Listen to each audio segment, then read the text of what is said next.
আপনি কি জানেন বাংলাদেশের এক সীমান্তে এমন একটি নদী আছে যেখানে একই রাতে একদল মানুষ জীবন বাঁচাতে ঢুকে পড়ে আর আরেক দল মানুষ নিখোঁজ হয়ে যায়। এই নদীর নাম নাফ নদী আর জায়গার নাম ফালংখালী আঞ্জুমান এলাকা। এটা শুধু একটি সীমান্ত নয়, এটা ভয়, নিখোঁজ আর নীরব মৃত্যুর গল্প। ভোরের আলো ওঠার আগেই এই এলাকায় নদী জেগে ওঠে। নাফ নদীর পানি তখন শান্ত দেখালেও ভেতরে ভেতরে উত্তাল, কারণ এই নদী দিয়েই মানুষ আসে, আবার এই নদী দিয়েই মানুষ হারিয়ে যায়।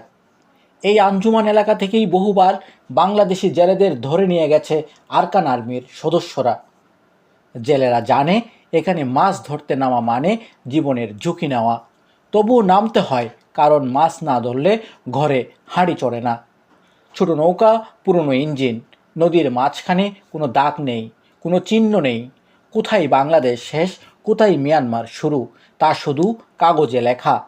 স্রোতের টানে নৌকা একটু এদিক ওদিক হলেই বিপদ। হঠাৎ দূর থেকে শোনা যায় ইঞ্জিনের শব্দ। দ্রুতগতির নৌকা, কালো পোশাক, মুখ ঢাকা, হাতে অস্ত্র। Arakan army. কোনো প্রশ্ন নেই, কোনো ব্যাখ্যা নেই। নৌকা ঘিরে ফেলা হয়, মোবাইল ফোন কেটে নেওয়া হয়, মাছ, জাল সব ফেলে দেওয়া হয় নদীতে। এরপর চোখ বেঁধে জেলেদের নিয়ে যাওয়া হয় ওপারে। কেউ ফেরে কয়েকদিন পর, কেউ ফেরে কয়েক সপ্তাহ পর, আর কেউ কেউ আর কখনোই ফেরে না।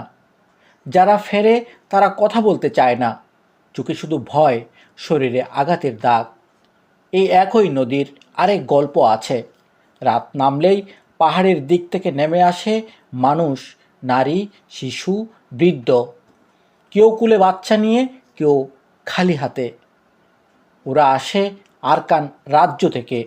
সংঘর্ষ, গোলাগুলি, আগুন সব কিছু পেছনে ফেলে এই আঞ্জুমান এলাকা দিয়েই তারা বাংলাদেশে ঢুকে। কেউ দালালের মাধ্যমে আসে, কেউ নিজেরাই নদীতে নামে, জানে না ওপারে পৌঁছাতে পারবে কিনা। অনেক সময় একই রাতে দুই দৃশ্য দেখা যায়। একদিকে রোহিঙ্গারা নদী পার হচ্ছে, অন্যদিকে বাংলাদেশি জেলেরা ধরা পড়ছে। একই নদী, ভিন্ন ভাগ্য। এই সীমান্ত এলাকায় রাতের বেলা রাষ্ট্র খুব একটা দেখা যায় না। আইন শৃঙ্খলা বাহিনী আছে, কিন্তু নদী আর পাহাড় একসাথে পাহারা দেওয়া কঠিন। এই সুযোগে সক্রিয় দালাল চক্র। কিছু মানুষ বাধ্য হয় সহযোগিতা করতে, কিছু মানুষ চুপচাপ সব দেখে, আর সাধারণ মানুষ পড়ে থাকে মাঝখানে। ফালংখালীর আঞ্জুমান এলাকা তাই শুধু একটি জায়গার নাম নয়, এটি একটি অঘোষিত যুদ্ধক্ষেত্র, যেখানে প্রতিদিন মানুষ নিখোঁজ হয়, কিন্তু খবর হয় না। এই নদী জীবিকা দেয়, এই নদী জীবন কেড়ে নেয়। সন্ধ্যার পর স্থানীয়রা নদীর দিকে তাকাতে ভয় পায়, কারণ তারা জানে আজ রাতে আবার কারো ভাগ্য বদলে যেতে পারে। প্রশ্ন একটাই, এই সীমান্ত কি শুধু কাঁটাতারের রেখা, নাকি এটি একটি স্থায়ী অনিশ্চয়তার নাম? এই গল্প শেষ হয় না, কারণ ফালংখালীর নদী আজও বইছে, আর সেই স্রোতের সাথে ভেসে যাচ্ছে মানুষের কান্না, ভয় আর নীরব প্রার্থনা। ধন্যবাদ সবাইকে। আসসালামু আলাইকুম।